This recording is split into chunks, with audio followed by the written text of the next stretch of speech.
bénédiction vers Dieu, là, elle est tellement courte. Hein? Est-ce qu'on peut se lever pour célébrer l'Éternel par les acclamations? Amen. Amen. Voilà. Est-ce que tu peux saluer 10 personnes? Fais-les de ma part.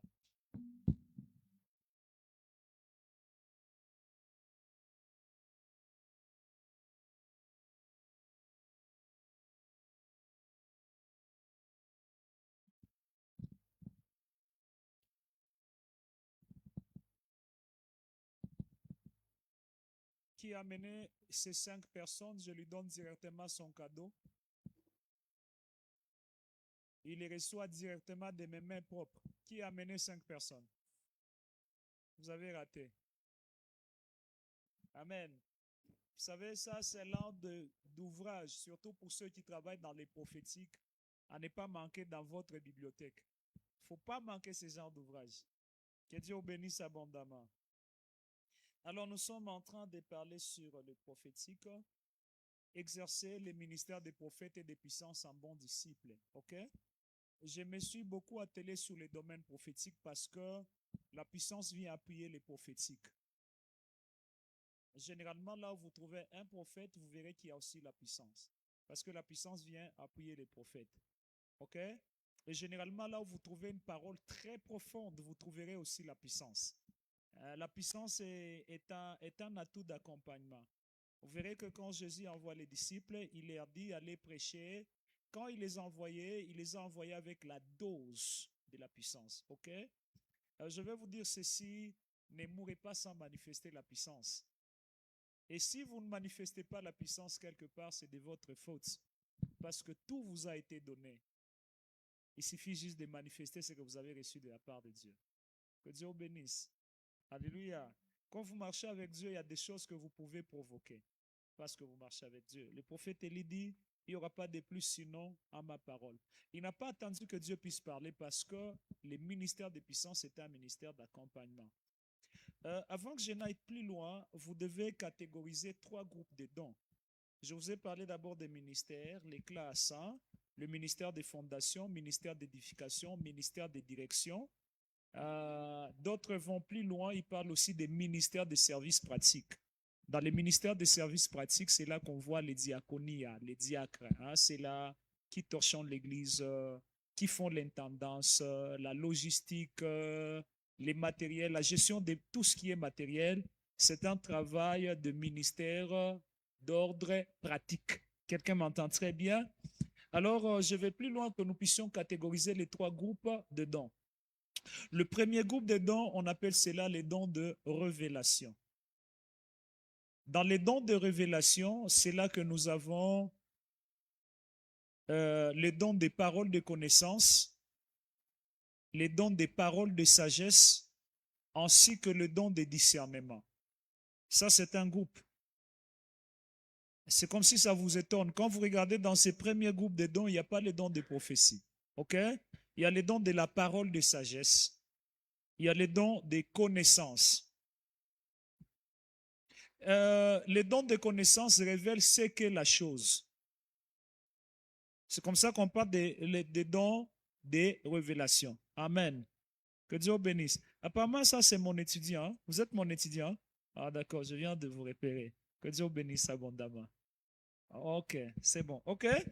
Par exemple, quand quelqu'un dit, pendant que je parle ici, je vois le nom de Chiboaboa. Il n'a pas donné une prophétie. Parce que Chiboaboa connaît qu'il s'appelle Chiboaboa. C'est ça qui fait que ce qu'il a donné, c'est une parole de connaissance. D'ailleurs, hier, tu étais malade. Oui, c'est vrai, j'étais malade. Tu souffrais d'un mal de tête. C'est vrai, j'avais un mal de tête. Ok? Je suis dans la dimension de la connaissance, je ne suis pas dans la prophétie. La prophétie touche à ce que moi, je ne sais pas. Mais la connaissance touche à ce que moi, je sais et ce que les autres savent. C'est là que je vous ai dit ici que beaucoup de gens travaillent dans les paroles de connaissance sans être prophètes.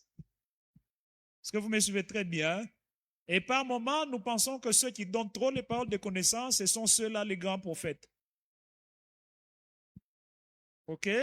ils opèrent dans le don de révélation. La prophétie n'est pas dans le don de révélation, il est dans un autre groupe que nous allons voir bientôt. Deuxième groupe de dons, c'est ce qu'on appelle les dons de puissance. Oui. Oui, les dons qui sont dans les dons de révélation. Nous avons les paroles de sagesse, paroles de connaissance, ainsi que les discernements. OK? Et parfois, nous confondons les discernements avec la prophétie. Ce sont des dons complémentaires. Un prophète ne peut pas opérer sans discernement. Un prophète a besoin de la parole de connaissance pour donner du poids à la prophétie. OK? Et puis un prophète a besoin de la parole de sagesse pour aider ceux sur qui il a prophétisé à sortir des problèmes délicats. OK? Par exemple, c'est par une révélation prophétique que Dieu vient dire à Joseph que pape, on va tuer l'enfant. Mais la parole de sagesse lui dit quoi? Prends l'enfant, fuis. Descends avec lui en Égypte. OK? Bon, je n'ai pas tout le temps, mais quand même, vous voyez comment ça se structure, ça se complète. Quelqu'un suit très bien ces choses. C'est très bon de maîtriser ces choses. Deuxième groupe de dons, c'est les dons qu'on appelle les dons de puissance. Dans les dons de puissance, il y a 3 dons à l'intérieur. Il y a les dons de miracles. Il y a les dons de la foi et il y a les dons de guérison. Miracle et guérison, généralement, c'est confondu. Et il y a aussi les dons de la foi. Un jour, je suis quelque part, c'était à l'église Chambéni, à Kasumbalesa, pour ceux qui connaissent cette église-là. Je prêchais, dans les temps, l'église était en chantier. Il n'était pas en très bon état. En pleine prédication, la pluie est venue. Une forte pluie. J'ai dit aux gens, non, non, calmez-vous, restez en place. La pluie va tomber partout, mais elle ne va pas entrer ici. OK? Vous savez ce qui s'est passé? La pluie a même entouré l'église, mais elle n'était pas entrée dans l'église. Ça, c'est ce qu'on appelle les dons de la foi. Que Dieu bénisse. Et les gens admiraient. J'ai dit, non, ne m'admirez pas. Moi, j'ai déclaré, c'est Dieu qui a fait. La pluie tournait partout là. C'était une forte pluie, je vous dis. Et c'était resté une grande histoire. C'est ce qui avait fait en sorte que le Seigneur nous avait donné maintenant d'autres portes dans la ville. OK? Et ce don de foi est dans les dons de puissance. Quelqu'un a la chair, il dit voilà, maintenant là, les gens vont sauter. Vous voyez, paf, une première personne par terre, l'autre par terre. OK? C'est le don de puissance. Mais ce don de puissance-là travaille avec la foi. Tu dis par exemple à quelqu'un, il dit, OK, viens me toucher, regardez ce qui va se passer. Quelqu'un te touche, poup, il est à terre. Comment tu as su que ça se passera? Quelqu'un m'entend très bien? Et puis dans ces groupes de dons, il y a aussi le don de guérison. Je ne vais pas vous expliquer comment ça fonctionne. Vous-même, vous avez déjà vu à la télé, par tout ça et là, comment les dons de guérison fonctionnent. Amen. Et ce sont des dons qui demandent des gens audacieux. Ce sont des dons qui demandent les gens qui ont une communion avec Dieu. Ce sont des dons qui demandent la sensibilité de l'esprit. Ce sont des dons qui demandent dans ce cas que tu puisses crucifier ta peur. Sois quelqu'un qui ne se soucie pas trop de ta réputation. Parce que ça peut rater ou réussir. Vous savez pourquoi beaucoup de gens n'opèrent pas trop avec Dieu? Ils ont tellement peur en disant ici ça rate. Tu dois surpasser ce niveau-là. Va dans le niveau où tu te dis ici ça réussit. Je n'ai pas entendu un amen très fort.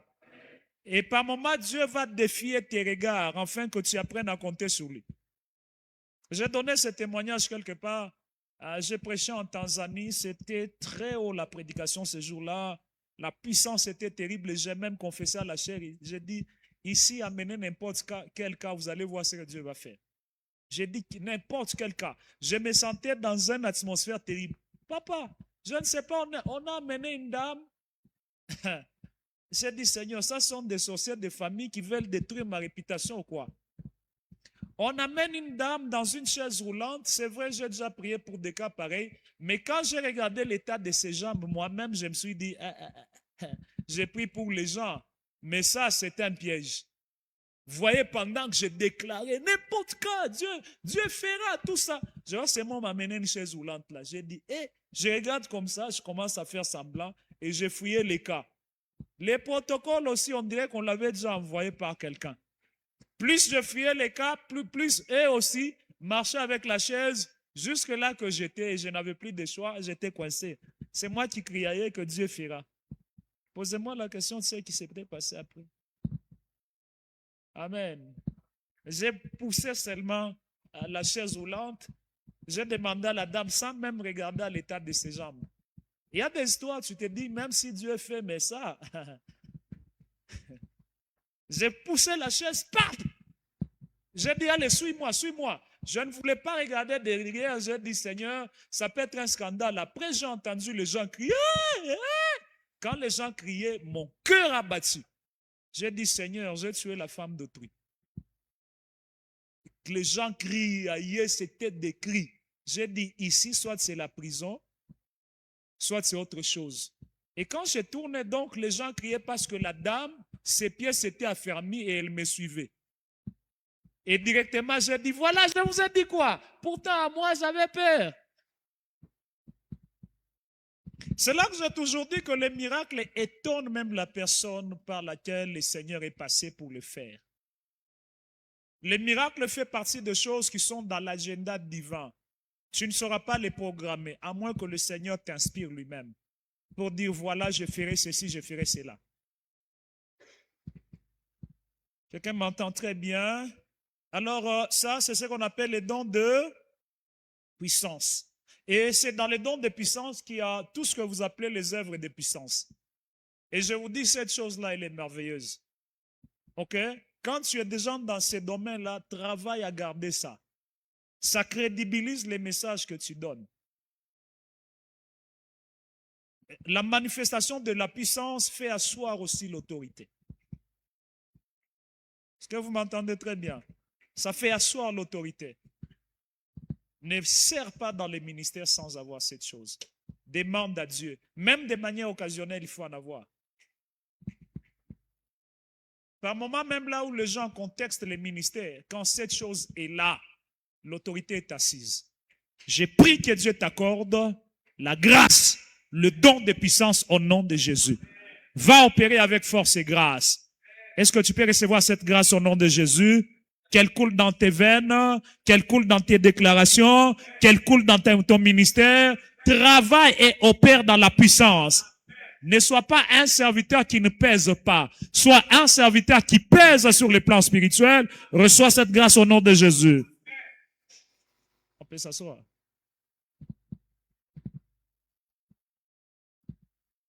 Je suis allé dans une église où on contestait les dons, tout ça. On contestait trop d'histoires.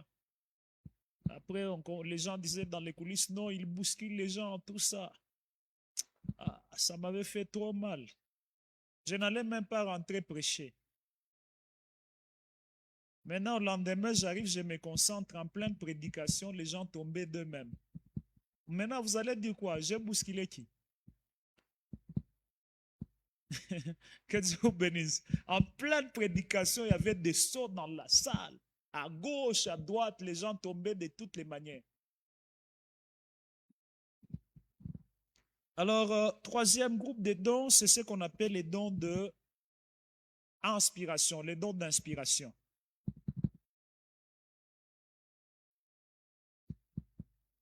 On les appelle aussi les dons de proclamation ou les dons vocaux.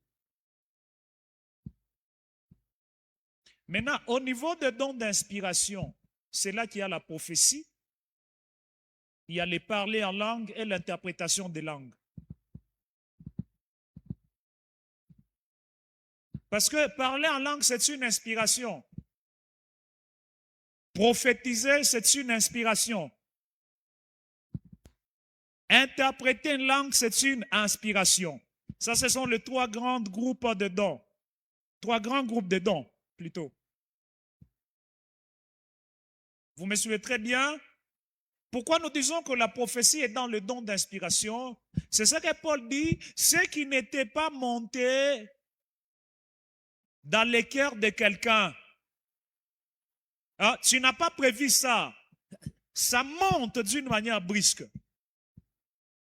C'est comme ça que vous voyez, quelqu'un peut être là, tout le monde a la manière dont il sent les prophétiques. Il est là, vous voyez, oh, merci Seigneur.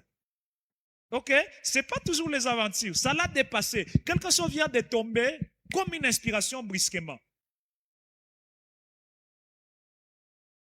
Que Dieu nous bénisse abondamment. Et puis vous allez remarquer que quand quelqu'un travaille dans le domaine de la prophétie, il ne saura pas vous expliquer très exactement comment il entend Dieu. Il ne saura pas vous expliquer très exactement. Parce que ça, c'est un monde d'inspiration, un monde mystérieux. Il sait au moins qu'une conviction peut monter dans son cœur. Il sait au moins qu'il peut entendre une parole audible. Il sait au moins qu'il peut voir une vision. Ok? Il peut voir une vision ouverte. Il regarde comme ça, il voit. Il peut voir une vision, il ne sait pas vous expliquer, il a vu ça comment. Ok? C'est comme ça que le monde spirituel est vraiment complexe et compliqué. Tous ceux-là qui travaillent dans les prophétiques ici, ils ne sauront pas t'expliquer exactement. Ils sentent ça comment, ils voient ça comment. Hein? Les prophètes, je dis faux. Hein? Les prophètes, levez les mains. Ceux qui travaillent dans les prophétiques. Alléluia. Hein, maman? Est-ce que vous nous expliquerez exactement? Oh, je viens de voir une vision. Tu nous expliques ça comment? Parce que c'est une inspiration. Quand les gens parlent en langue, à un moment donné, tu interprètes les langues. Comment tu entends ça? C'est l'inspiration. Et pour te montrer que c'est une inspiration, il peut arriver que quelqu'un parle en langue, tu n'entends rien. Mais parfois, il parle en langue, tu as l'impression de connaître ce que la personne dit. Ok? Ça, c'est au moins les choses qui se passent autour des dons. Est-ce que quelqu'un a béni jusque-là? Alors, je vais vous montrer maintenant les modes opératoires de la prophétie. Très important de connaître les modes opératoires. Le premier mode opératoire de la prophétie, c'est l'intercession.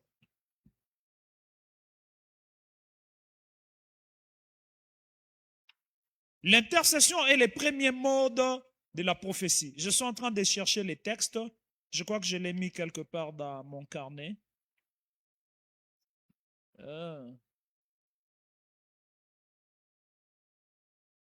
Voilà, c'était où le texte en question? Je disais, le premier mode opératoire de la prophétie, c'est l'intercession. Genèse chapitre 20, le verset 7. On va vous dire que cet homme qui s'appelle Abraham, on peut nous balancer, Genèse 27, nous lisons ensemble. Genèse chapitre 20, le verset 7. Si vous y êtes, on peut lire ensemble. Quelqu'un y est déjà? Peut-être avant qu'on ait une balance ici. Vous allez remarquer, voilà, une des trois go de cet homme, car il fera quoi? Et tu vivras. Ok, on peut s'arrêter par là. Car il est prophète, il priera pour toi. Ok? Dans le mode opératoire du prophète, fondamentalement, il y a la dimension de l'intercession. Pas seulement la dimension de la prédiction, mais aussi la dimension de l'intercession. Donc, le prophète est là pour repérer les problèmes et intercéder pour. Et vous allez voir, quand vous grandissez trop dans les prophétiques, vous avez l'impression que vous ne parlez pas trop, mais vous intercédez trop. Parce que votre souci, c'est la résolution du problème et non pas la présentation du problème. Par moments, c'est de l'enfance de pouvoir toujours dire, parler pour démontrer. Quand on a déjà atteint un certain niveau de maturité, on conduit vers la solution qu'à l'exposition du problème lui-même. C'est la dimension qui manque chez beaucoup de prophètes aujourd'hui. Et c'est cette dimension d'intercession qu'on va voir même dans Jésus. Il dit, Simon, Simon, le diable t'a réclamé pour te cribler comme du froment. Mais je fais quoi? J'ai prié pour toi. Il lui a annoncé et il a prié pour lui. Donc, l'un des rôles, le mode opératoire du prophète, c'est l'intercession. Regardez les gens qui ont trop grandi dans les prophétiques, ne parlent pas trop. Il y a des choses que vous ne comprenez que lorsque vous grandissez avec Dieu. À un moment donné, quand nous étions encore enfants dans les choses de Dieu, on avait toujours l'impression que le vieux n'avait pas l'onction. Dieu les avait déjà retiré la grâce. Comment ils ne travaillent pas comme ils travaillaient à la jeunesse? Non, grandir nous change. Je ne vais pas parler des expériences des autres, je parle d'abord de mon expérience. Moi, je ne faisais jamais un culte sans œuvre de puissance. Jamais. Va poser la question à prophète Néné, va te dire. Donc, même si vous me donnez un culte de 3 minutes, mon cœur est à l'aise seulement s'il y a 2-3 chaises qui se sont cassées. S'il n'y a pas cassure de chaises, je ne suis pas content. Je pouvais me tenir, je commence un travail prophétique à 23 heures. Je vous prophétise jusqu'à 6 heures. Puis je dis que Dieu vous bénisse, rentrez. Mais plus on grandit, on commence à checker. Vous savez, grandir fait en sorte que tu commences à t'amuser. Hein? Qu'est-ce qui est utile? L'essentiel, ce n'est pas tu as prophétisé beaucoup. L'essentiel, tu as dit utile.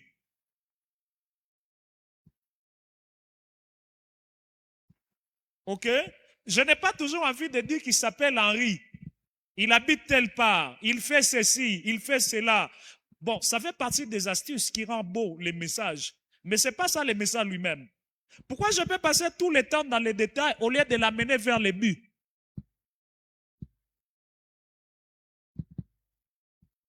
Est-ce que vous me suivez très bien? Quand vous exercez à cette dimension-là, vous êtes un prophète qui a grandi. Mais plus quand j'ai grandi, je commence à constater que je ne fais plus les œuvres de puissance chaque fois. Pour quelle raison? Je sais que je suis en train de prendre de l'âge. Il y a des choses qui commencent à nécessiter beaucoup d'énergie. Mais le ministère, c'est un long chemin, je ne peux pas m'épuiser aujourd'hui. Pas par manque de puissance, mais par moment parce que j'ai encore aussi à maîtriser. Alors, celui qui n'a pas encore compris ces choses, il aura l'impression que, mais comment dans les temps, quand il arrive, il y avait toujours un mouvement. Dis à ton voisin, grandir nous change. Dis-le encore très bien. Regardez tous ces gens qui criaient dans les temps, pensaient que c'était ça l'onction. À un certain âge, vous avez l'impression qu'ils ne crient plus. L'âge lui-même l'a forcé de ne plus crier. Il commence à parler, à communiquer les choses avec sagesse, simplicité et autres. C'est ça l'importance d'être à une école parce que ça te permet à faire un raccourci. Au lieu de faire un très long chemin, on t'aide déjà à faire bien les choses. Le prophète est fondamentalement intercesseur. Autre chose, vous allez voir qu'il y a des prophètes qui n'ont opéré que dans les miracles. Ils n'ont pas tellement prophétisé, mais miracle est grave. Regardez quelqu'un comme le prophète Élisée. Ce gars-là avait... non, ce vieux-là. Quand je le lis, il m'étonne. Hein? On vient, on les provoque. Il regarde et dit, vous m'appelez moi mon chauve. Je vous maudis au nom de l'Éternel. Les ours arrivent, ils vont déchiqueter des petits garçons, des adolescents. C'est là que j'ai compris que tout prophète n'est pas nécessairement père.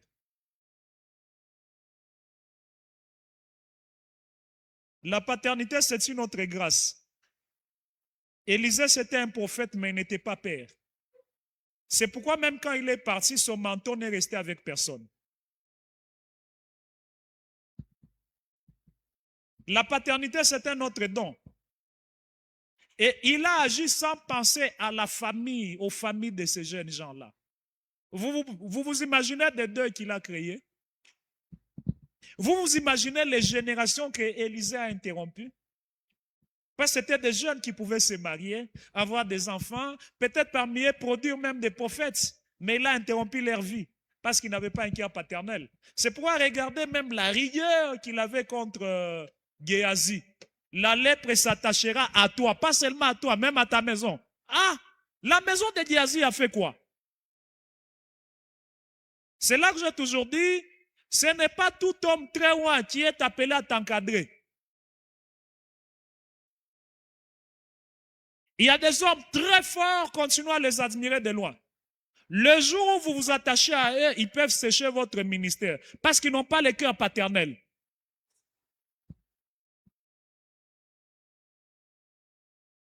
Et d'ailleurs, ce n'est pas tout roi qui a reçu la capacité de la reproduction. Ouais, il y a des rois, quand leur histoire est finie, c'est fini. On ne parle pas plus d'une double portion. Nous connaissons Élisée après Élie, mais nous ne connaissons pas quelqu'un d'autre après Élisée. Tout s'est interrompu. Pourquoi? Parce que l'onction est tombée sur quelqu'un qui a opéré dans les miracles, mais sans avoir la grâce de la paternité.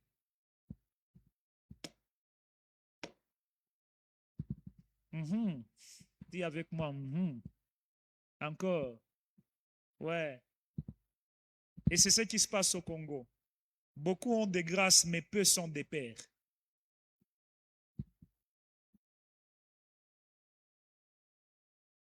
C'est pourquoi vous allez voir des gens qui sont très contents d'être admirés, mais qui ne peuvent pas approcher la jeunesse, qui ne peuvent pas la conseiller et qui ne peuvent même pas leur donner l'opportunité. Frère, vous êtes dans une église où on te donne l'opportunité de modérer et glorifier Dieu.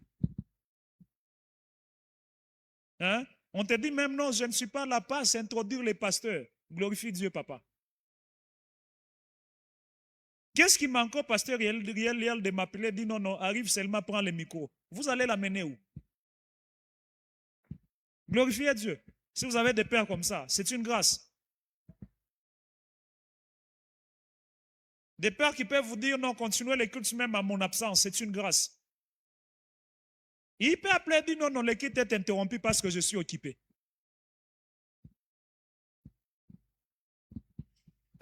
Bon, il y a des choses que je voudrais dire parce que je sais qu'il y a des futurs papas ici. Quand j'observe les mouvements de réveil tels qu'il a commencé, et là que nous en sommes, je ne critique pas les pères, mais beaucoup ont reçu des grâces, peu ont été des pères. Parce que comment se fait-il qu'il y a des types d'onctions, vous regardez comme si ça s'est retiré d'emblée, pape, après la mort de la personne, il n'y a plus. Vous allez dire que tous les enfants étaient rebelles. Est-ce que vous savez que pour qu'une onction vous soit communiquée, c'est un problème de cœur aussi? Quand le cœur du père n'est pas d'accord, tu n'auras rien. C'est un cœur fermé. Il y a des choses pour les recevoir, il faudrait que le cœur du père s'ouvre. Bon, il y a des choses que je ne peux pas dire ici, ce n'est pas adapté. Amen. Ceux de l'université vont me poser des questions. Quand on sera à l'université, pose-moi la question. Je vais parler à l'intention de plusieurs pasteurs.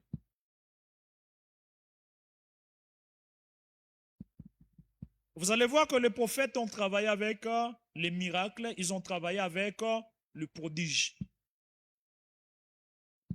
C'est là qu'on parle des prophètes qui décident, des prophètes qui marchent avec la foi. Donc même sans voir, il peut créer un mouvement.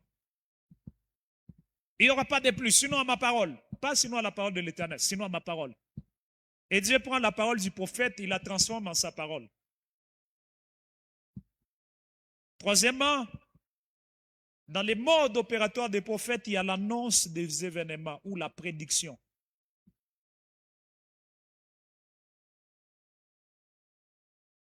Voyez un peu Genèse 49:1. Là, Jacob est dans les corps prophétiques. Il monte dans son char, le char de la prophétie. Regardez un peu Genèse 49:1.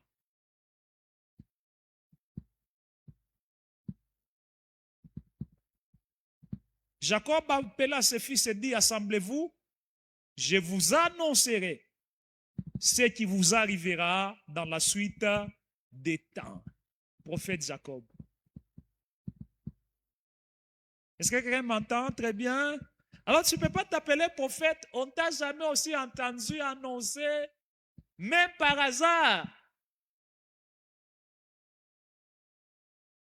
Tu ne maîtrises aucun écrit eschatologique, aucun. Tu ne maîtrises pas les livres prophétiques. On ne voit pas en toi l'art de l'intercession, pas de miracles, pas d'annonce de l'avenir, mais on t'appelle seulement prophète. Vous avez déjà entendu, vous avez déjà vu des gens comme ça? On l'appelle toujours prophète, mais vous n'avez jamais vu ses caractéristiques. Je crois qu'il ne s'agit pas d'un prophète, il s'agit d'un prophétique. Pose la question à ton voisin, es-tu prophète ou prophétique? Pose-lui bien la question.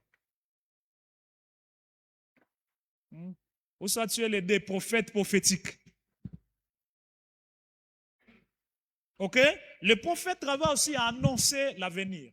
Et ne vous en faites pas, même ces gens qui vous disent, oh, chez nous, les histoires de prophéties, non. C'est généralement les aventures. Tout le monde a la curiosité de lever les voiles sur l'avenir. Tout le monde veut qu'on l'annonce, ce que Dieu veut que ça se fasse. C'est pourquoi vous allez voir, quand vous êtes dans un culte prophétique, les gens ne sont jamais pressés de sortir. Et par moments, ça te fait du bien, même si on n'a pas prophétisé sur toi. Quand on prophétise sur l'autre, ça te fait du bien. Et pour ton information, même moi, j'aime trop quand on me prophétise. Alléluia. Ça fait du bien. Quand on dit, regarde ce qui va arriver, Dieu fera ça, Dieu fera ça. Hein? Ça fortifie. Et ça fait partie des signes qui montrent que l'Éternel est certainement au milieu de notre assemblée. Il connaît nos problèmes, notre passé, notre présent et notre futur. C'est pourquoi l'apôtre Paul, dans le Nouveau Testament, va clencher en disant, aspirez aux dons les meilleurs. Surtout à quel don? À la prophétie. Parce que l'annonce de l'avenir fait partie du domaine ou du champ de l'omniscience de Dieu et de la préscience de Dieu plutôt. Dans la préscience, Dieu connaît les choses d'avance. Et comme il connaît les choses d'avance, il prête sa connaissance au prophète. C'est pourquoi, je l'ai toujours dit, tout prophète jouit d'une petite portion de l'omniscience de Dieu. Ouais, il a deux proportions. Quand il travaille dans la parole de connaissance, il jouit de l'omniscience de Dieu. Quand il travaille dans les prophétiques, il jouit de la préscience de Dieu. Cette préscience, c'est la capacité à connaître les choses avant qu'elles ne puissent arriver. Et j'ai pris que Dieu te donne ces dimensions. Qui a dit Amen, il reçoit déjà la grâce. Qui dit Amen plus fort? Que l'Éternel Dieu les localise et que l'onction coule dans une dimension plus élevée. Ça, ce sont de trois choses que nous voyons dans les dimensions, le mode opératoire des prophètes. Et par moment, les miracles que les prophètes font, ce sont des messages. Oui. Ça peut être un message qui montre tout simplement que Dieu est en train de guérir une nation, Dieu est en train de guérir une église, ou Dieu est en train de toucher d'autres malades. Et ça se fait par échantillon. Est-ce que quelqu'un me suit très bien? J'étais récemment à Funguru, mais dans un service, j'ai déclaré, j'ai dit, le Seigneur vient de guérir quelqu'un. Dans 2 minutes, vous allez voir, il y a quelqu'un qui a un mauvais mot de ventre, guéri sur place. Et pendant qu'il reçoit cette guérison-là, c'est juste un signe qui montre que tous les malades qui sont ici seront touchés par Dieu. Où est la personne là? La personne est venue vite, vite et dit, pendant que vous étiez en train de parler, le mot de ventre a disparu brusquement. Ok? Ça s'est passé comme un échantillon, mais c'est un message. Pour que ceux-là qui sont venus quand on a prié, ils n'ont rien senti, qui ne doutent pas, qui ne se doutent pas, qui se disent que non, le Dieu qui l'a touché va nous guérir d'une manière progressive.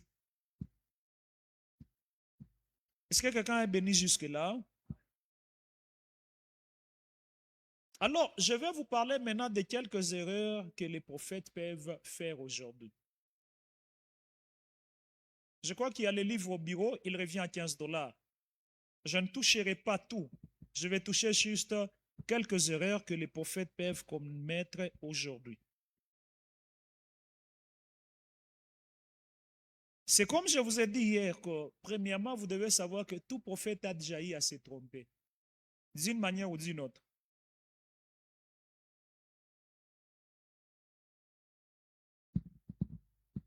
Il y a plusieurs erreurs qu'un prophète peut commettre.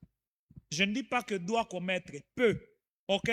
Nous le disons ici afin que nous puissions les éviter lorsque nous exerçons notre ministère en tant que disciples. Premièrement, un prophète peut commettre l'erreur de perception.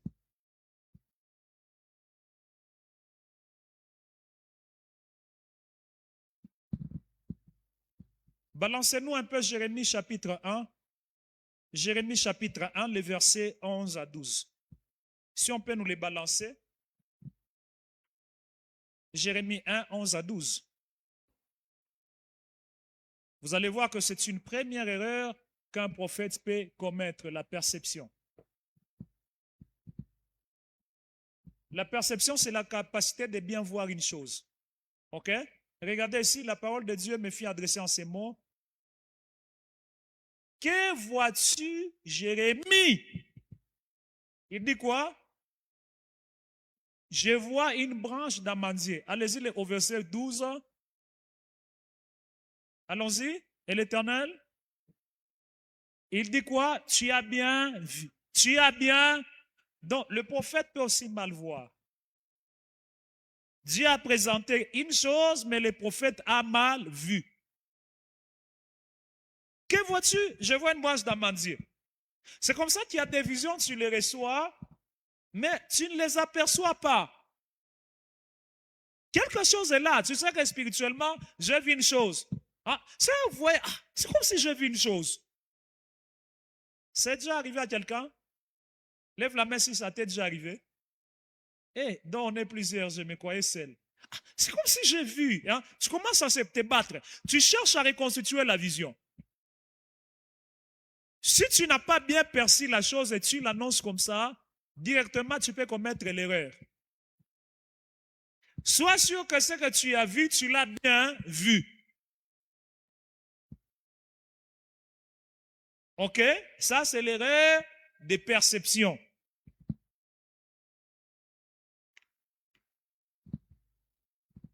Regardez, Samuel avait l'erreur de perception auditive. Dieu l'appelle. Il va aller répondre chez qui? Élie. Et c'était Élie qui l'appelait. Erreur de perception. Il dit non, non, est-ce que tu m'as appelé? C'est pas que Dieu ne l'a pas parlé. OK? Il y a pas mal de gens que nous avons blâmés à tort. Dieu les a réellement parlé, mais n'ont pas bien perçu. C'est pourquoi ne soyez pas très pressés à jeter les coups de pierre chez les prophètes. Ah, ce qu'il a dit là, non, non, non. Il a vu, mais il a mal perçu. Il a mal entendu. OK? Mais il existe aussi les binconduistes, qu'on appelle en lingala les zadistes. Vous connaissez les zadistes? Motoabeti Zadi. Hein? Les kinkondoistes, les gens qui font les kinkondo. Je ne sais même pas qui avait commencé les histoires des kinkondo. Hein? C'est qui? C'est au foot. Hein? Maintenant, qui ont pris ça, ils ont mis ça dans les prophétiques. Quand c'est raté, on dit kinkondo. Pouh! Tu as raté, poteau. Deuxièmement, il y a l'erreur qui peut se passer, c'est l'erreur au niveau de l'application.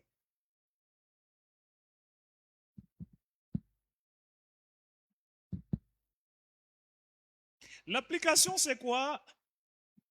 Tu as la pensée prophétique, mais elle appartient à qui? Je suis un jour dans les services prophétiques, 2 personnes sont assises. Je donne un message sur quelqu'un. Pendant que je parle, je vois ça, je vois ça, je vois ça, je vois ça. Je parle avec beaucoup de conviction. Je dis, hey, tu étais même allé à l'hôpital, on a dit que tu as un problème d'hernie. La personne fait la tête comme ça. Elle dit non, non. Mais j'ai vu, j'ai entendu. Vous savez ce qui s'est passé? Les messages étaient vrais, mais je l'ai appliqué sur la personne qui était voisine. C'était son voisin qui s'élève. Il dit, papa, les descriptions, j'ai la chair de poule. Les descriptions que vous donnez là, c'est moi. L'erreur, ce n'est pas Dieu, l'erreur, c'est moi qui ai commis l'erreur. Et j'allais sortir avec une plus grande frustration si la personne qui était à côté ne s'était pas manifestée. Et c'est comme ça que le gens n'évolue pas dans les prophétiques, il se rabaisse davantage. Parce qu'il a eu à se tromper, il dit aïe, aïe, aïe, aïe. Par moment, Dieu permet aussi certaines choses pour travailler à ta maturité et à ton humilité. Travailler aussi les sens de la prière et les sens de discernement. C'est comme Marie, elle ne voulait pas tomber dans l'erreur d'application. Vous savez, si Marie n'avait pas posé la question, quand l'ange dit, l'ange l'a dit quoi? Tu vas enfanter un fils qu'on appellera Emmanuel, patati patata, tout ça. Si Marie n'avait pas posé la question, Marie allait avoir un enfant, mais l'enfant ne serait pas le Messie. Marie pose la question, comment cela se fera-t-il? C'est là que l'ange lui dit, l'ombre va venir te couvrir. Si Marie n'avait pas posé cette question-là, elle se serait peut-être connue avec Joseph. Ils ont un enfant, il l'appelle non, Messie. On commence à l'appeler Jésus-Christ, mais le plan de Dieu n'est pas celui-là. Et c'est entre guillemets, Jésus allait mourir comme un humain normal, sans être notre sauveur.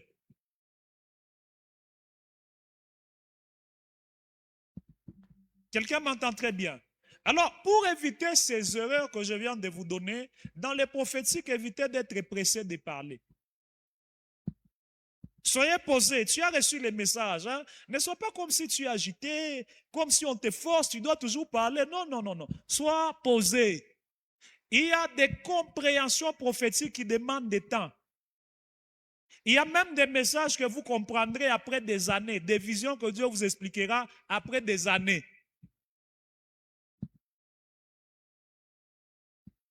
Regardez Daniel, c'est vraiment mon modèle. J'aime beaucoup lire cet homme-là. C'est un homme persévérant. Il lit quelque chose qu'il n'a pas compris, 21 jours de prière. Il reçoit la vision qu'il n'a pas compris. Dieu l'envoie un ange. Gabriel explique lui la vision. Donc, il y a des visions, tant que Gabriel ne t'a pas encore expliqué, soit posé. Archive cela jusqu'à ce que tu les comprendras. Regardez par exemple, il y a une vision dans l'application de Daniel.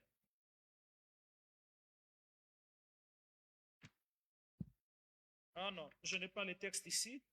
Daniel voit quelque chose où Dieu le dit, scelle les messages. Plusieurs les liront. La connaissance s'augmentera. Donc, cette connaissance n'est pas adaptée à notre génération. Imaginez, depuis le temps de Daniel, il y a des prophéties qu'on commence à comprendre aujourd'hui. Parce que les prophétiques aussi ont des dimensions. Hein. Il y a des prophètes qui annoncent les choses transgénérationnelles, qui surpassent largement l'entendement des gens de leur génération. Vous êtes encore trop bas si vous vous battez pour les numéros de téléphone. Dis-le à ton voisin.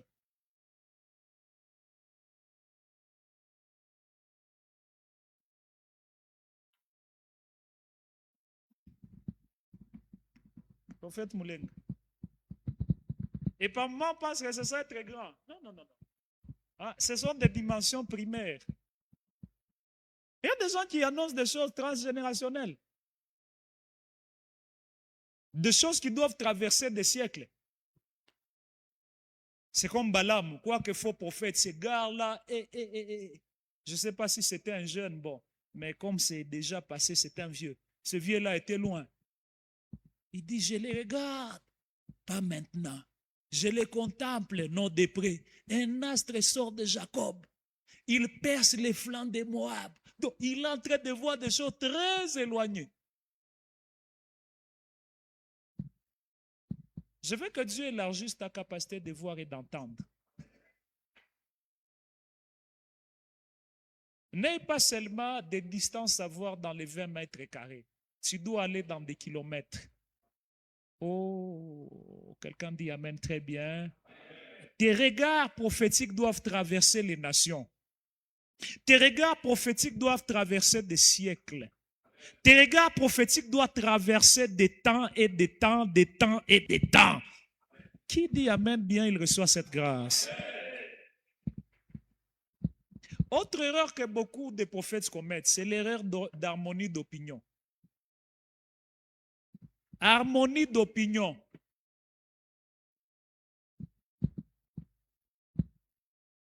Tu sais, tu peux être prophète.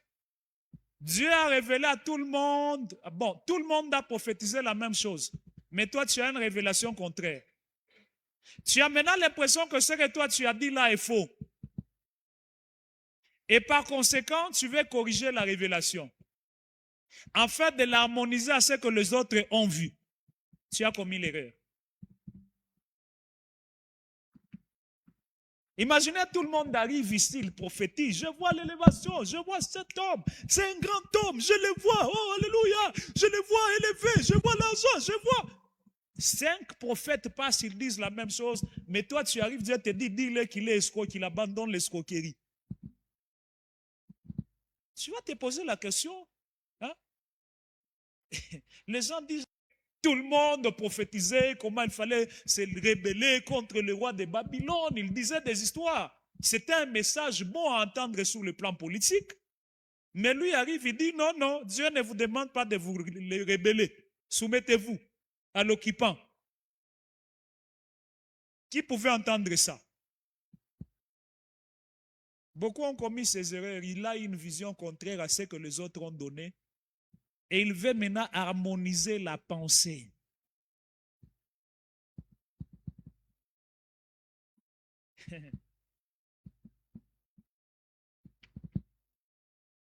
Jérémie était en conflit avec Anania. Vous connaissez déjà l'histoire. Je n'ai pas à vous expliquer ces choses. Vous êtes des lecteurs de la Bible. Amen. Anania et les autres qui annonçaient d'autres choses. Regardez Michée, il était en conflit avec les autres prophètes. Roi, va en guerre. Dieu t'a donné l'autorité. Va, tu vaincras, hein, tout ça. Et tout le monde, amen, amen, amen. Michée arrive, il dit, oh, si le roi va en guerre et il rentre en vie, l'Éternel n'a pas parlé par moi.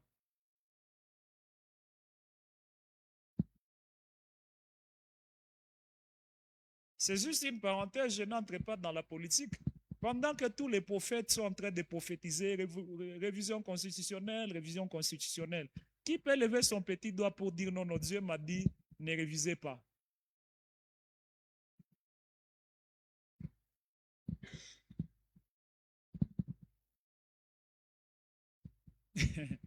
Alléluia. Et puis je vous conseille, je vais vous reconseiller aujourd'hui, évitez de prophétiser sur la politique à des places publiques. Je crois que la technique va couper cette partie. Elle sera à balancer. Ouais, parce que ça va aider beaucoup de prophètes. Chers prophètes, évitez de prophétiser des histoires politiques sur les places publiques. Parce que la politique est dynamique, elle change. Vous pouvez parler pour quelqu'un qu'on renverse des mains.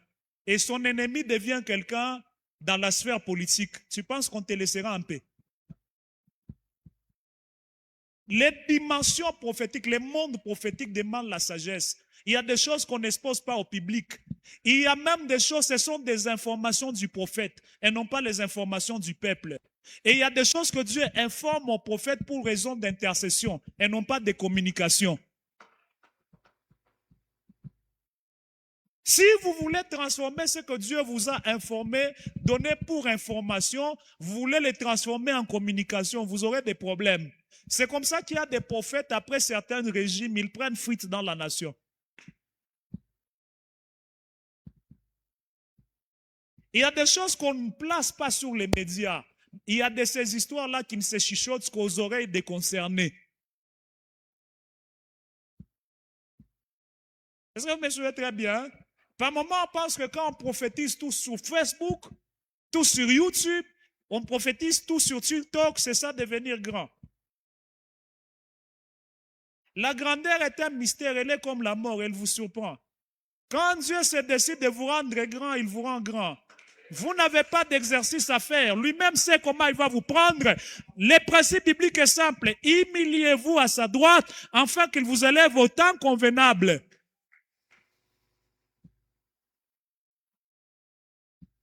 Quelqu'un entend très bien ces choses? Ouais. Tout le monde du temps de Jérémie avait une manière de voir les choses, mais Jérémie arrive, il donne un avis contraire. Il dit non, non, Dieu a dit soumettez-vous.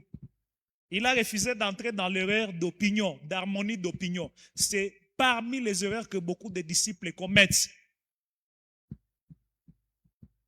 Ils veulent harmoniser ce que Dieu leur a dit, hein, en rapport avec la prophétie qui est déjà ambiante. Les histoires comme football, évitez de prophétiser sur ça. Oh, élection, évitez de prophétiser sur ça. Révision constitutionnelle, évitez. Et puis pourquoi? Pas seulement parce que le régime change. Vous voyez dans nos églises où nous sommes ici, nous avons les gens de l'opposition et de la majorité. Ils sont là. Tu annonces la fin d'un régime pendant que tu as quelqu'un qui se nourrit de ce régime-là dans l'église. C'est comme ça qu'on perd certaines personnes.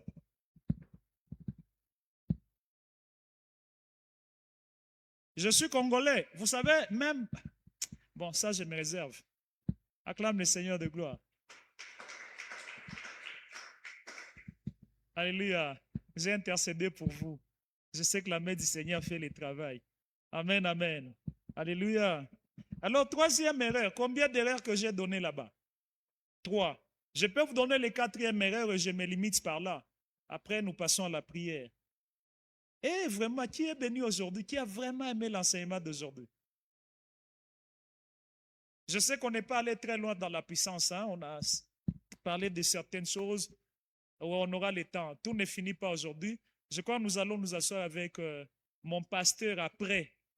On était un peu coincés, tout ça. Nous n'avons pas fait la mobilisation comme il se devait. Mais Dieu nous fera du bien. Amen. Alors, troisième erreur qui arrive chez tout prophète. Quatrième, l'erreur d'interprétation. Ça, c'est parmi des erreurs qui peuvent faucher votre manière de voir. Et puis, je vais vous le dire en toute humilité, quand tu as commis l'erreur, aie le courage de demander pardon.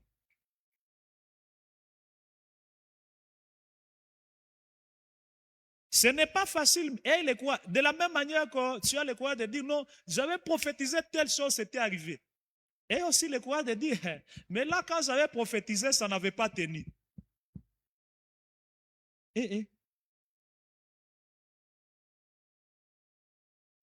Ça ne vous enlève rien. J'ai fait un rêve pendant qu'il y avait des tensions en Zambie, tout ça. C'est un rêve que j'avais fait. J'ai fait un rêve où on me dit que non. Non, c'était notre candidat là. J'ai dit non. Dans les rêves, on me dit, tu vois, celui-ci va passer, il sera président, tout ça, tout ça. Les matins, je me lève, je dis aux gens, vous savez, moi, j'ai vu la nuit. Dans un rêve, j'ai vu telle personne devenir président. Mais il n'était pas passé. Vous savez ce que j'ai fait? Le même endroit où j'étais monté, je me suis tenu. J'ai dit, bon, moi je vous ai communiqué ce que j'avais rêvé, mais ce n'est pas arrivé. À moi la confusion et à Dieu la sagesse. Ça m'enlève les prophétiques. Ça me ridiculise. D'autant plus que vous devenez ridicule quand vous ne voulez pas reconnaître vos erreurs. Et directement, vous devenez moins crédible.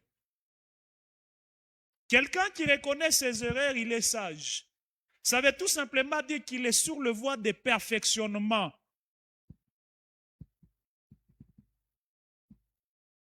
Quelqu'un m'entend bien?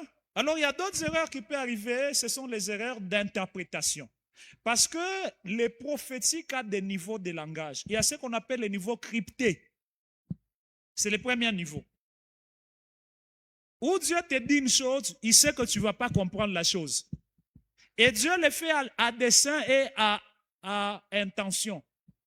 Il le fait pourquoi? Pour te garder longtemps dans la présence de Dieu, afin que tu comprennes qu'est-ce qu'il allait dire. C'est comme ça que vous voyez une vision. Quand vous l'expliquez à quelqu'un, personne ne les comprend. Par moi, même ceux-là qui ont le don d'interprétation, quand tu leur donnes, ils ne te donnent pas l'interprétation. C'est Dieu qui va déposer en toi la charge de les chercher. OK? Quand tu amènes une vision chez quelqu'un qui interprète toujours les visions et qui ne t'a pas donné l'interprétation, c'est-à-dire l'interprétation est en toi. Ça, c'est l'expérience prophétique. Vous suivez très bien. C'est ça. Deuxième niveau de langage, c'est le niveau semi-crypté. Donc, Dieu te donne une image claire d'un côté, d'un autre côté, ce n'est pas clair. Et puis, le troisième niveau de langage, c'est le langage clair, où tu n'as pas besoin d'une interprétation quelconque. Vous devez savoir que toute vision ne s'interprète pas. Il y a des visions qui sont claires, qui ne demandent pas une interprétation.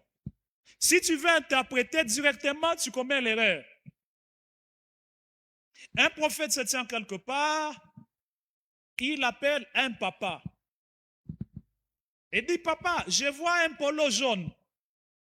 Oh, merci Seigneur. Jaune, c'est la richesse. Jaune, c'est le soleil. Jaune, c'est la gloire. Ça, c'était les prophètes qui parlaient. Et puis, il change, il donne d'autres messages. À la fin, le papa va dire quoi? Le prophète a donné un vrai message, mais l'interprétation n'était pas correcte. J'ai prié dans ma maison pour dire à Dieu, si tu vas guérir mon fils, révèle au prophète que j'ai déjà porté un polo jaune. Et c'est vrai, le prophète a vu le polo jaune.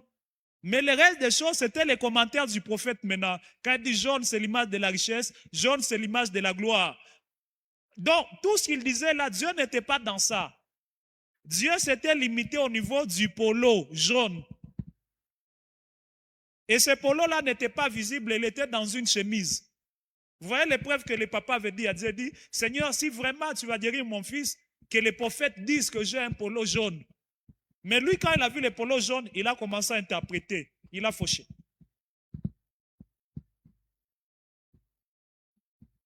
Et puis notez qu'au niveau de l'interprétation, le langage spirituel n'est jamais figé. C'est un langage dynamique. C'est pourquoi même vos livres ici, oh, comment interpréter les songes, papa? Oh, si tu vois quelqu'un en train de manger les foufous, il va grossir. Si tu vois quelqu'un dans la toilette, c'est l'argent. Papa, le monde spirituel est figé. Hein? Il est dynamique, il n'est pas figé. Dans la même Bible, l'eau, c'est l'image de l'esprit. Dans la même Bible, l'eau, c'est l'image des attaques. Quand on dit, quand l'ennemi viendra comme un fleuve d'eau, l'esprit le mettra en déroute. Mais le même Jésus dit, non, non, celui qui croit à moi, des fleuves d'eau vive couleront de son sein. Là, il parlait du Saint-Esprit. Alors, quand tu reçois une vision, tu dois d'abord chercher la sagesse de l'esprit. L'esprit, par rapport à cette vision, me donne quelle interprétation? Est-ce que quelqu'un est béni? Alors, moi, je vais finir à ce niveau avec un petit témoignage. Je suis dans une église en train de prêcher. Dans le temps, vous savez, les églises souffraient. Hein? C'est aujourd'hui, on a des micros, des instruments un peu partout. En pleine prédication, je vois une vision. C'était une église en bâche. L'histoire des églises bâches n'ont fini. Hein? Dieu vraiment a visité la nation. Je dis, à pleine prière, je vois une vision. Je vois les micros. Des gens avec des micros. Quand tu vois les gens avec les micros, tu comprends quoi?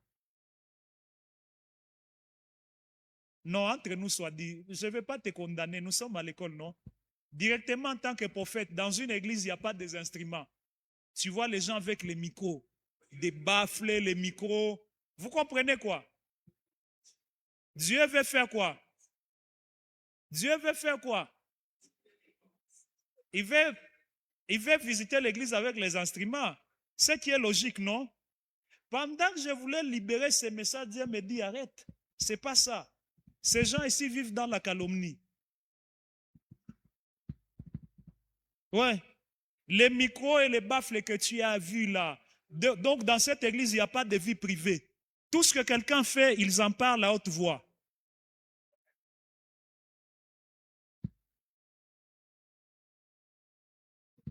Mon intelligence humaine n'allait pas avoir l'interprétation, sans demander l'intelligence de l'esprit. C'est comme ça que je vous ai dit, quand tu reçois une vision ou une prophétie, la première attitude à faire, c'est d'être posé. Ça ne va pas fuir, sois posé.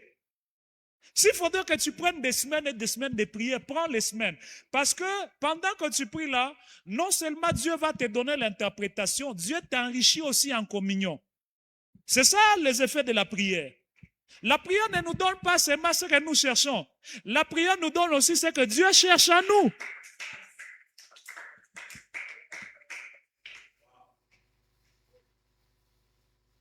Est-ce que vous me comprenez très bien? Beaucoup ont fauché, ils ont vu les micros, ils ont pensé que c'est les instruments. Et là, j'ai compris, celui que j'avais vu en vision avec un gros micro, j'ai compris que lui, c'est le plus grand colporteur ici.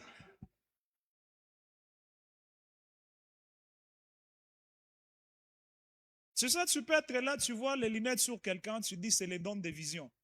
Généralement, c'est ce qu'on dit. Je vois les écouteurs, l'image de... Non, tu peux voir quelqu'un avec les écouteurs, Dieu va te montrer que c'est quelqu'un qui n'écoute personne. Il n'écoute que des futilités. Déjà, non, c'est la grâce prophétique. Non. Tu peux voir quelqu'un avec les lunettes dans la vision. Cela ne veut pas dire que cette personne-là a les dons de vision. Peut-être Dieu te montre qu'il a la cécité spirituelle. C'est quelqu'un dont ses yeux spirituellement sont aveuglés. Toute vision ne s'interprète pas. Il y a des visions claires et il y a des visions qui ne s'interprètent qu'avec une autre vision. Il y a aussi des visions, tu les vois, ça va venir s'interpréter par une prédication. C'est pourquoi il est dangereux d'être un prophète qui n'est pas attaché à une église. Très dangereux. Dangereux d'être un prophète qui n'écoute pas la prédication. Il est de ces choses pour lesquelles nous avons tellement prié, on n'a rien entendu. On a cherché l'interprétation, mais pendant que le pasteur prêche, quand la Bible dit, Dieu parle d'une manière, tantôt d'une autre. L'erreur des prophètes, nous voulons qu'il nous parle d'une manière, on ne reconnaît pas une autre. Quand on dit c'est maintenant l'heure où nous voulons écouter la parole de Dieu, un pasteur, un prédicateur, c'est un prophète. Il annonce les oracles de Dieu. Chaque message qu'on donne a toujours une portion prophétique pour quelqu'un. Même tout ce que j'ai enseigné là, il y a déjà une portion prophétique pour quelqu'un. Qui s'est retrouvé dans les messages? Et donc, c'est fini, je suis devenu big prophète. Ne m'appelez plus docteur. Parce que tout le monde s'est retrouvé. Tape la main à ton voisin, dis que Dieu te bénisse. Tape-le la main. Est-ce qu'on peut prier? Mais avant de prier, je vous dirai aussi ceci parce que j'ai concilié l'exercice du prophétique et de la puissance. En matière de la puissance, ce que vous devez savoir, les gens ne réagissent pas de la même manière. OK? Les réactions sont différentes. Il y a des puissances qui se manifestent sous silence et il y a des puissances qui se manifestent sous agitation. Et puis, les modes de la communication ou de la manifestation de la puissance n'est pas toujours le même. Il y a des modes de manifestation de puissance par imposition des mains. Il y a des modes de communication de puissance par les déclarations. Il y a les modes de transmission de puissance inconscient. Tu ne sais rien. Ça s'est passé. Gaston est arrivé chez moi à la maison. Il trouve ma veste, il dit, ah, je bouge la veste de papa, j'amène ça là-bas, il touche à la veste, il tombe. Amen. Il est tombé, il a tellement souffert parce que tout le corps était électrocuté. J'en avais pour quelque chose. Je ne savais rien. S'il ne m'avait pas témoigné, je n'aurais jamais su. C'est aussi un mode de transmission. OK? Il y a des histoires que nous ne pouvons pas, dogmatiser. Ça dépend de comment Dieu opère. Un jour, nous étions en retraite à l'église. Dans les temps, je fus encore célibataire. Tu n'étais pas encore venu à Yadel dans les temps, apparemment. J'avais laissé mes habits au séchoir. Nous sommes allés prêcher avec l'un de mes fils, pasteur Emmanuel, au Bel Air. On prêchait, je ne savais pas ce qui se passait. Donc, il y a eu la pluie. Quand la pluie venait, quelqu'un a dit, ah, avec la pluie, je cours vite pour enlever les habits de papa. Ce qui était normal. Il arrive juste en enlevant les habits à terre. Les gens qui sont venus la toucher à terre. Et c'est comme ça que jusqu'à ce qu'on a fini le service, Nous sommes rentrés, c'est vrai, il y avait les mouvements de pluie, mais la pluie n'était plus tombée. Nous sommes arrivés, nous avons trouvé les gens sous onction grave. On s'est posé la question, le temps qu'on avait délimité, c'était 2 heures de repos, parce que nous nous étions déjà dit que dans les 2 heures, on va finir les services et on arrive. Mais nous avons trouvé les gens, au lieu d'être en repos, les uns pleuraient, les autres, le Saint-Esprit s'est manifesté, c'était terrible. C'est là qu'il nous explique ça a commencé comment. Une sœur est allée enlever l'habit de papa au séchoir pour protéger contre la pluie et s'est électrocutée. Et les gens ne savaient pas. Et cette électrocutée, ils ont juste entendu que quelqu'un pleurait à l'extérieur. Et quand ils sont arrivés pour la ramasser, c'est lui qui les touche par terre. C'est lui qui vient toucher, c'est lui qui l'a touché par terre. Et tout le monde était maintenant sous l'onction. Ça, c'est un mode de transmission qui ne dépend ni de moi ni de ma volonté, qui dépend du Saint-Esprit. Est-ce que vous me suivez très bien? Maintenant, il y a aussi des modes de transmission, des manifestations de puissance. OK? Tu peux coopérer avec l'Esprit. Tu transmets l'onction dans quelque chose.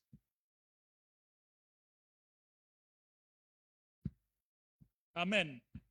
Amen. Alléluia. Et je n'ai pas entendu un amen bien. Je peux prendre par exemple mon carnet, je transmets l'onction. Je dis par exemple que non, j'ai besoin de quelqu'un qui veut opérer fortement dans la parole. C'est un exemple. Amen. Il y a quelqu'un qui a besoin d'opérer puissamment dans la parole. Alléluia. Que Dieu bénisse abondamment. Tu peux prendre par exemple les carnets. Tu dis voilà, je souffle sur ces carnets, je les transmets la chose que j'ai. Il peut toucher les carnets, il peut ou ne pas tomber. Mais ce qu'il a juste touché, il a reçu. C'est pourquoi je vais donner un conseil aux fils. Faites attention avec ce que vos pères vous donnent. On ne donne pas ce que tu as reçu de ton père à quelqu'un d'autre. On ne donne pas. Je pourrais vous donner des secrets, des secrets. J'ai une montre de papa là que je ne donne à personne. Ce n'est même pas une montre jolie. Je suis très bien habillé, mais je mets cette montre-là. Quand je la mets, même ma conscience, je me dis, ce service est très dangereux.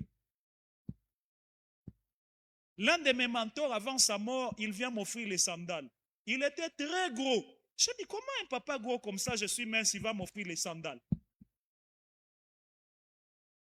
Quand je mettais mon pied dedans là, les sandales est gros. Quand je suis allé expliquer à mon père, il me dit, petit, tu as reçu quelque chose d'autre. Et c'est ça qui m'a ouvert les portes dans les universités. Ouais. Je me suis retrouvé que j'ai commencé à marcher avec ses amis. Et quand il m'avait donné les sandales, il n'a plus traîné, il est mort.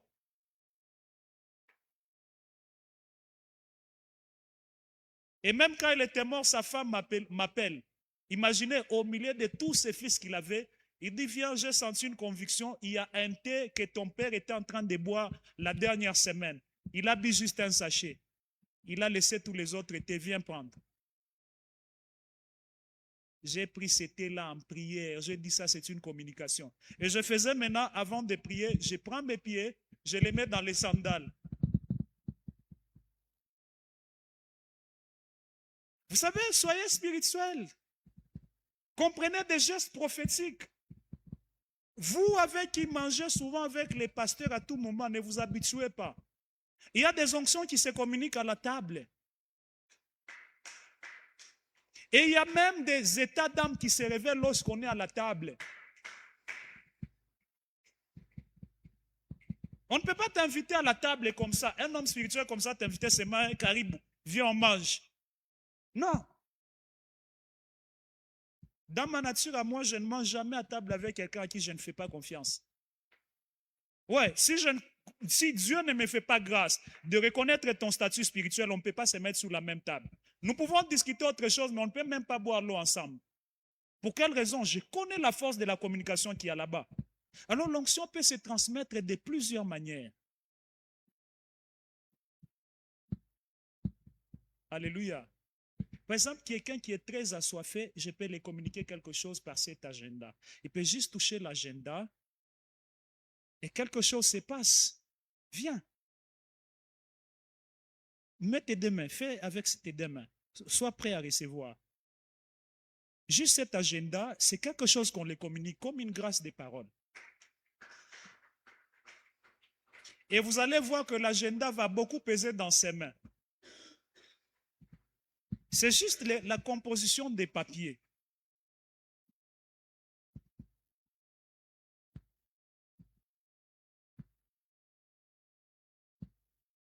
Une deuxième personne très assoiffée peut toucher la même agenda.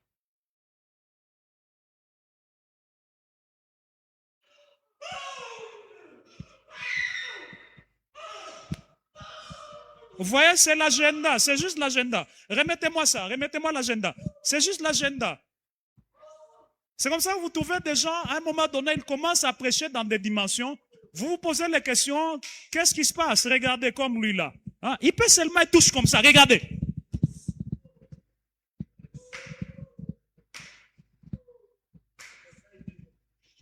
Vous dites, hein? Oui. C'est comme ça qu'on transmet l'onction. Prophète Kapoupa, regarde-moi, regarde-moi. Power!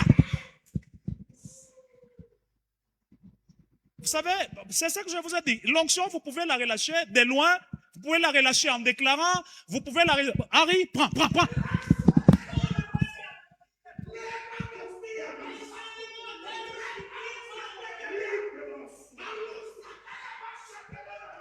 Est-ce qu'on peut être debout? La bradia chataya baba.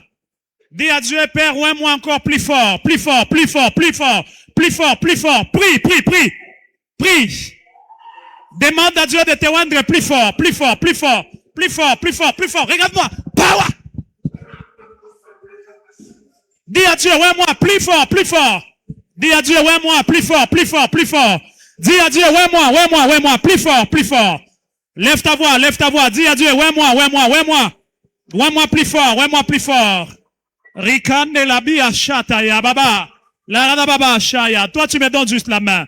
L'Éternel témoin aussi. Reçois ta part aussi pendant que les autres ont reçu. Au nom de Jésus, sois plus fort sur le plan spirituel. L'oredebe shaya.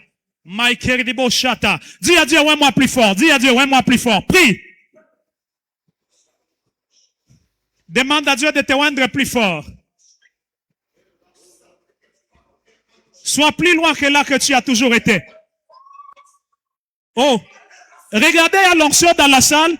Il y a des gens qui tombent d'eux-mêmes parce que Dieu décide. Dieu dépose des grâces. Dieu travaille.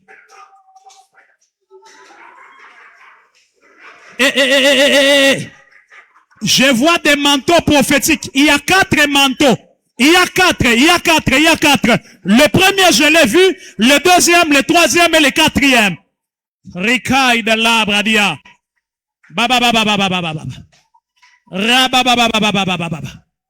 Ceux qui sont tombés là-bas, vous les amenez devant. Merci, cher Saint-Esprit de Dieu. Merci, cher Saint-Esprit de Dieu. Des choses terribles se font. Des choses terribles se font. Au nom de Jésus. Le Dieu de toute puissance. Le Dieu de toute gloire. Le Dieu de toute grâce. Donne gloire. Donne honneur à ton nom Yahweh.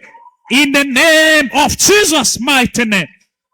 Rika de la brachaya. Nous prions Seigneur que tu nous ranimes en grâce, que tu nous ranimes en onction, que tu nous ranimes en puissance, que tu nous ranimes en gloire. Lève ta voix en prière. Il y a l'onction dans la salle. Il y a l'onction dans la salle. Lève ta voix en prière. Il y a l'onction dans la salle. Lève ta voix en prière. Il y a l'onction dans la salle.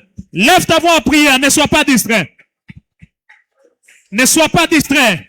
C'est une matinée de transmission de grâce. Baba baba babe.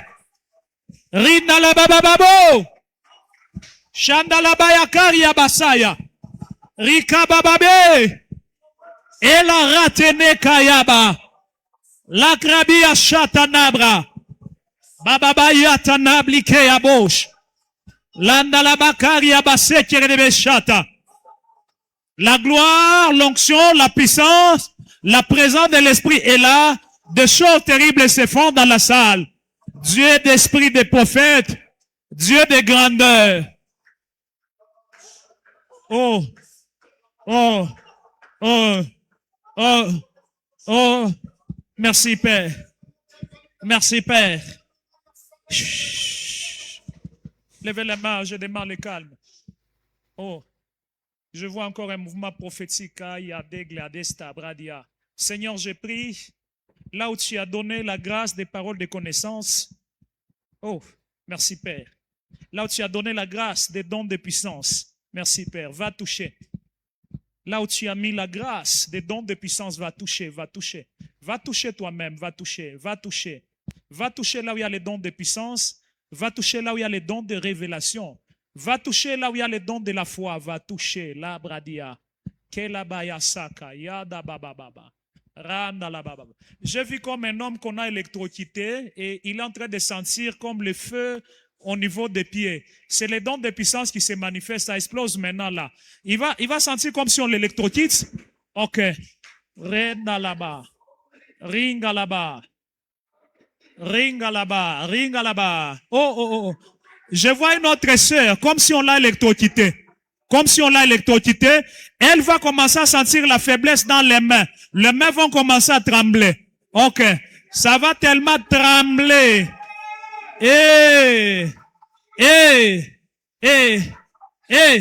Oh là là, je vois un autre frère et une autre sœur. Les mains sont en train de trembler pendant que je parle. Ça va trembloter, ça va trembloter.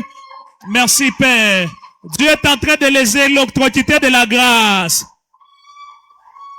La grâce du Saint-Esprit est là. Il y a encore un frère, il y a encore un frère, je le vois bien, je le vois bien, je le vois bien, je le vois bien. Allez, on est en train de le prendre par toi. 1, 2, 3, paya, sakaya baba, et kaida la bradaya, shaya. La gloire est là, la gloire. J'ai vu les frères là, je l'ai vu, je l'ai vu. Je l'ai vu, il est dans la salle, il est dans la salle, il est dans la salle, il est dans la salle. Il y a quelque chose que Dieu a déposé. Je vois, c'est là sur une sœur et sur un frère. Sur une sœur et sur un frère. Ça va se passer dans moins d'1 minute pendant que je parle. Quelque chose est en train d'exploser spirituellement.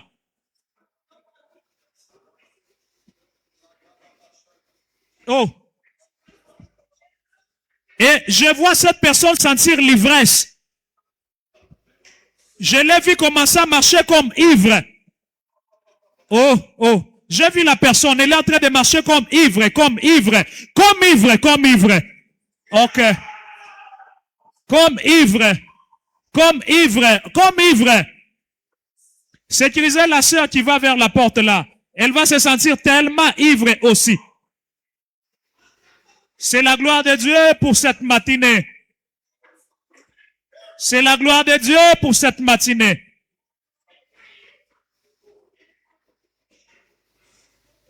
C'est la gloire de Dieu pour cette matinée.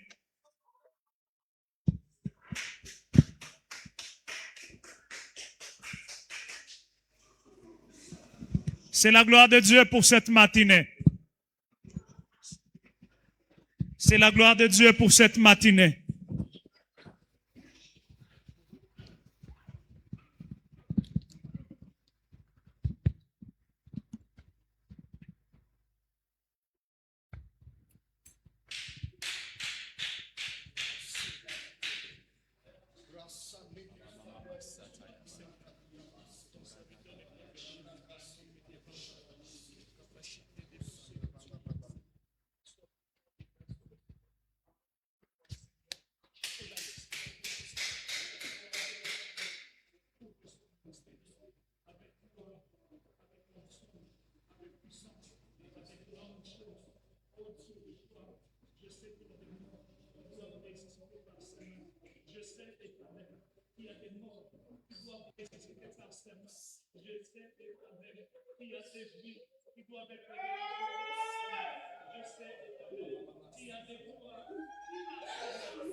Etaï de l'Ebradiachata. La Bayakaria. L'Éternel est en train de s'élever. Une nouvelle génération. Une génération de rois. Une génération de prophètes. Une génération de sacrificateurs. Une génération des hommes puissants.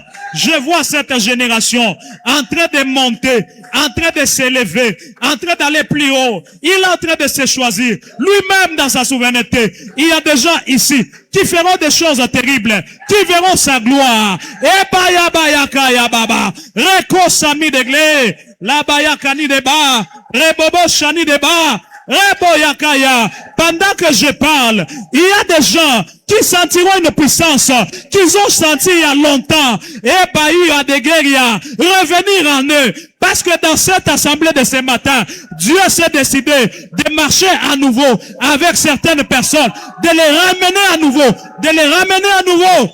Et Baïa Wikayaba. Et Baïa Wikayaba. Sobli de Vori de Blochaya. Maï de l'Ebradi Abaya. Et connaît de Ababa.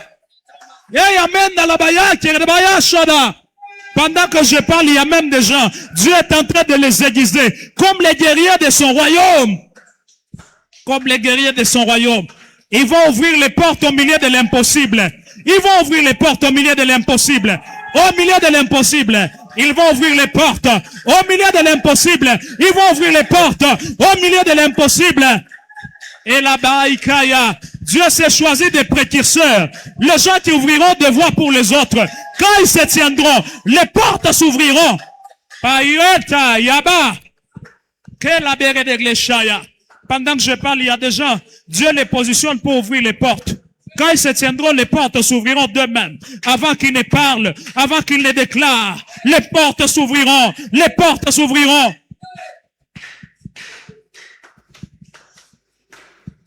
Merci Seigneur. Parce que c'est ce que tu as fait. Nous donnons honneur à Dieu par les acclamations.